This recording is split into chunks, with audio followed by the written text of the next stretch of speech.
彼がちっちゃいが物語がみんな分かち合いたい。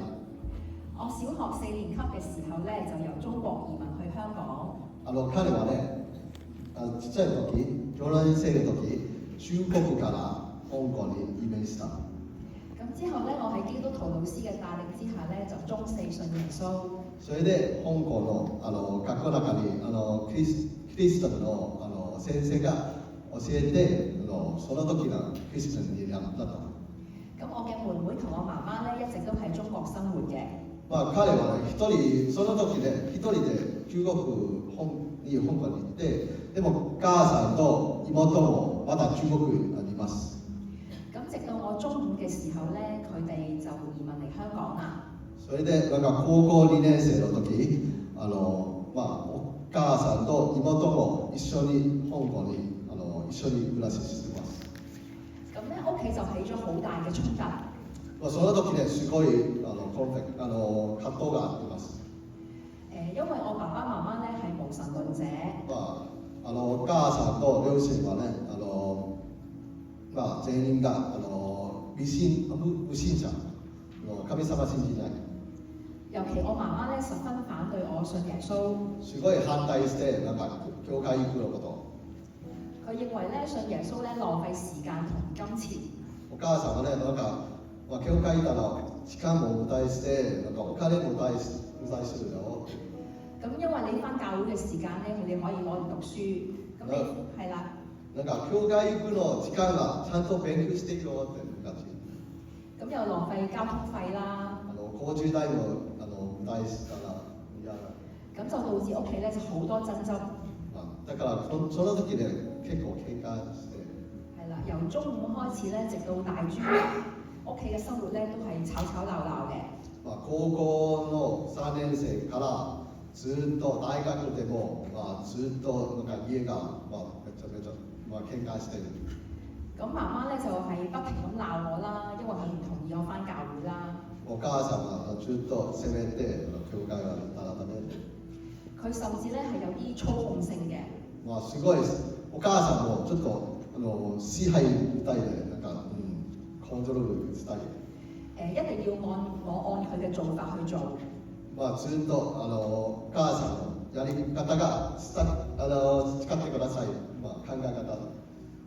係啦，咁有一個例子啦。例えばね。係啦，咁我媽媽咧本身咧係乾性頭髮嘅。お母さんね、彼はお母さんで、髪の毛の髪質はね、乾燥の方です。咁所以咧，佢就可以一個星期先洗一次頭髮。お母さんがね、だからこんな乾燥してるから、1週間1回頭洗う OK。咁但係咧，我同我妹妹咧就遺傳咗爸爸咧係油性皮膚同埋油性頭髮嘅。でもね、彼と妹はね、お父さんに似がある。だからちょっと油っぽい髪型。咁咧，我媽媽就認為咧，成日洗頭髮咧就係唔健康，對身體唔好嘅。咁佢希望我哋咧就跟佢，就唔好成日洗頭髮。だからお母さんは自分の乾燥の髪型ね。だからいつも頭洗うわ。あまり良くないよ。だからしないでって。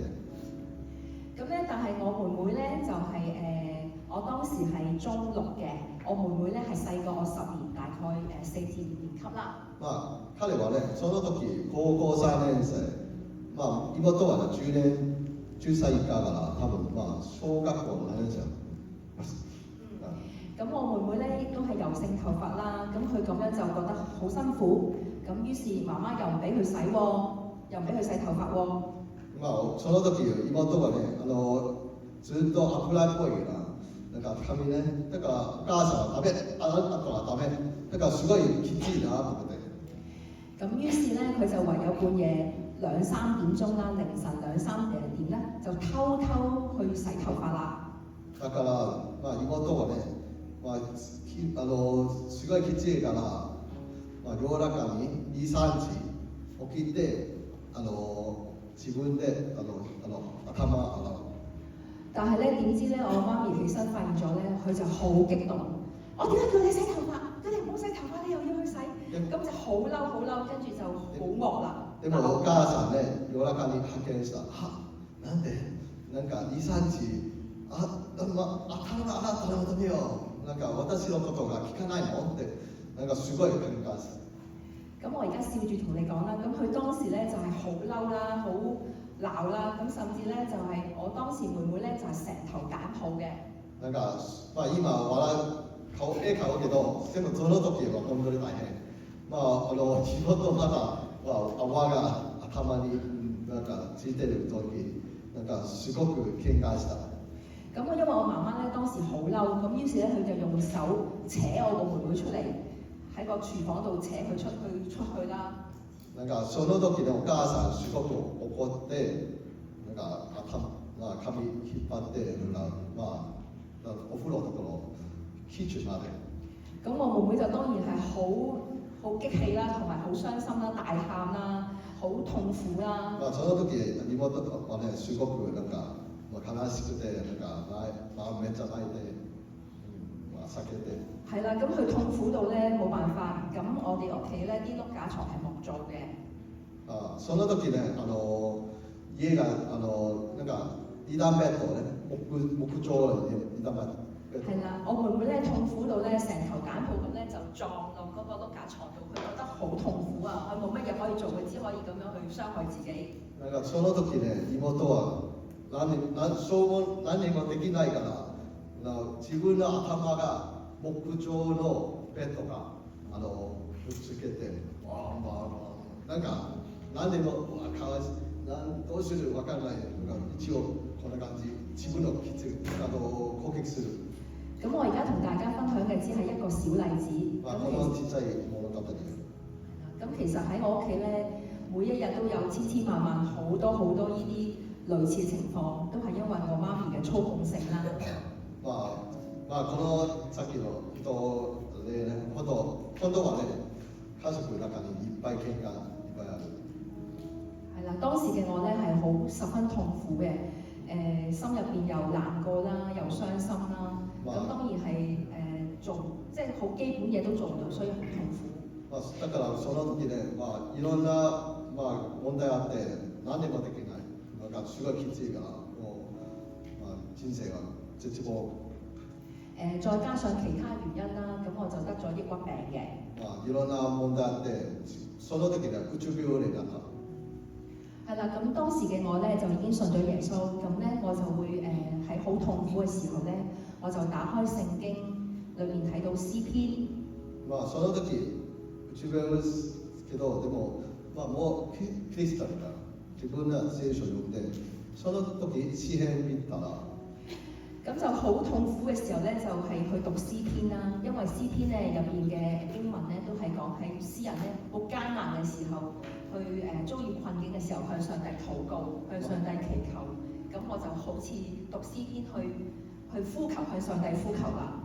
詩篇見ながら、詩篇はね、いろんな核の人、デビッドとかなんかすごいきついの、同じきつい、それでイエスは神ある感じで自分も同じでなんか読んでる聖書の詩篇の言葉読んでる。係啦，咁樣去經歷呢啲日子啦。その時こんな感じ乗り越えた。咁其實呢個情況咧，由我中四嘅時候，其實直到今天咧，我媽咪嘅性格都係冇改變嘅。高校1年生から今までお母さんの変更がしてない、性格も同じ、今まで喧嘩ばかり。咁咧按照正常情況咧，我就應該好討厭，好討厭我媽媽嘅，唔中意佢，同埋總之係啦，好憎佢應該。一般の人は多分絶対お母さんとかすごい怒ってお母さん嫌いと思う。咁因為咧基督嘅信仰咧係教導我哋要學習愛。でも聖書の中にイエス様何回も教えて愛は大事。係啦，基督背負世人嘅罪孽被釘死十字架啦。イエス様はね、みんなの罪が十字架かけたから。咁因為呢個愛咧，我就好受感動。この愛はすごい感動されます。咁聖經教導我哋咧要愛人如己啦。聖書の中によく言われて、人が愛する自分のような愛してください。尤其喺舊約聖經十誡裏邊教導我哋要孝順父母啦。あと教育聖書よく両親が愛してくださいね。咁咧當時嘅我咧就可以去學習去愛朋友啦，愛同事啦。但係唯獨要我愛屋愛媽媽嘅時候咧，我覺得好艱難啊。でもね、本当はね、仲間とか友達愛するはね、すごい簡単。でも自分の両親が愛するのは本当に難しいなと思って。但係咧，聖經教導我哋咧，當你要向上帝獻祭嘅時候咧，你首先要與人和好。でもね、聖書よく言われてね、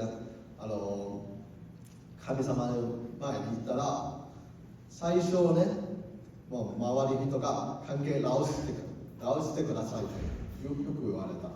所以咧，因為信仰啦，就算媽媽唔明白我同埋唔尊重我嘅信仰自由啦。でも、お母さん、私の宗教拒否けど、所以咧，我話係去學習愛我嘅媽媽嘅。でも私はお母さん愛する。所以咧，我一直都為自己去祈禱啦。だからよく自分のことを祈ります。係啦，我自己嘅愛係好有限制，但係上帝嘅愛係無限嘅。自分は愛は足りないけど、自分の人を愛することすごい不足けど、でも神様からの愛はね、無限大いっぱいあるから。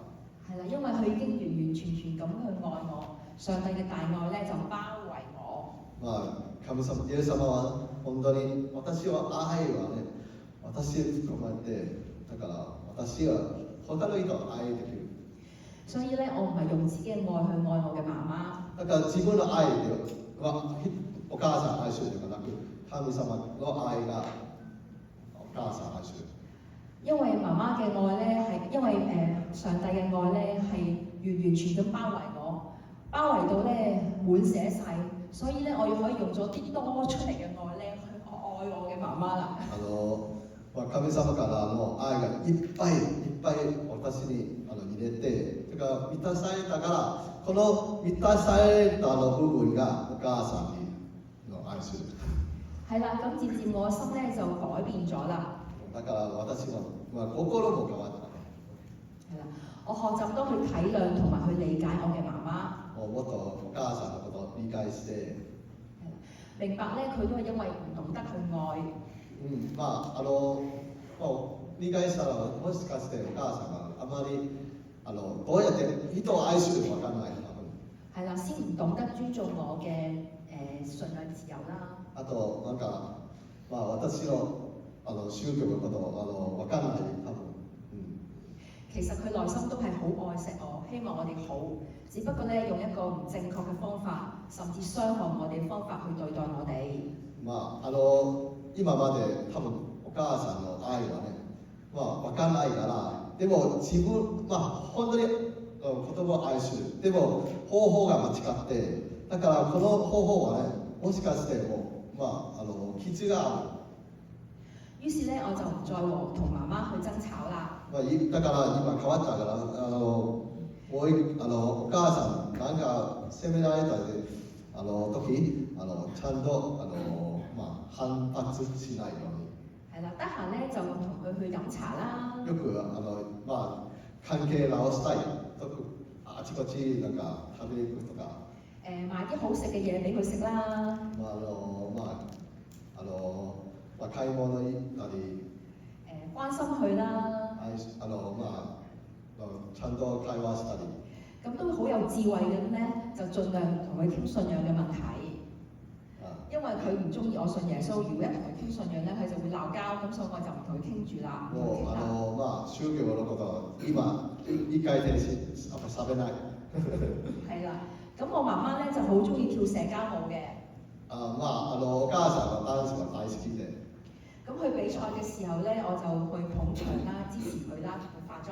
係啊，だからお母さんがダンスの時よくなんか見に行って長してあげてすごい。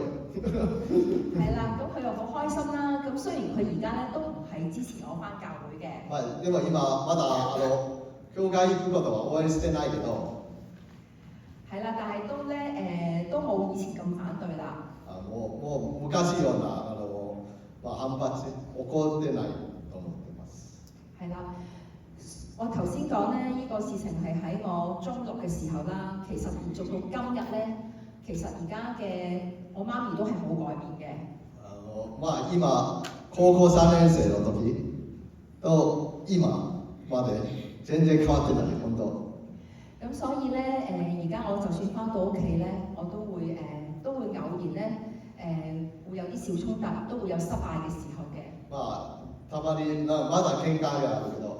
係啦，咁咧我就透過去祈禱啦，同埋咧去讀聖經、讀神嘅話語啦，同埋咧仲有教會弟兄嘅姊妹嘅支持啦。でも今ね、教会は力ある。もしが喧嘩する前、教会のメンバー一緒に祈って。係啦，去學習去相愛，去學習愛我媽媽啦。一緒に自分のお母さんが愛することが学んで。好，聖經有句説話啦，愛能遮掩一切嘅過錯。聖書ある言葉はね、愛はね、罪が全部カバーできる。就係愛有包容、饒恕同化解衝突嘅力量。愛はね、許す、罪がカバーすることがこの力ある。咁我哋都學習上帝愛我哋方式，以恩慈去待人，幫助自己同人修復關係。だからちゃんとキリスト、イエス様の愛が人が対応する、接するときちゃんと神様の愛が伝える。咁謝謝大家聽我嘅分享啦。本当に今日はこの物語本当に感謝してください。来てくれて。願耶穌基督嘅愛同埋祝福常與我哋同在。本当に神様の福音がみんなが祝福してください。我哋喺主嘅愛裏邊一齊學習，一齊去努力，一齊進步。神様の中にこの神の家族の中に一緒に成長するできるように。好，多謝大家。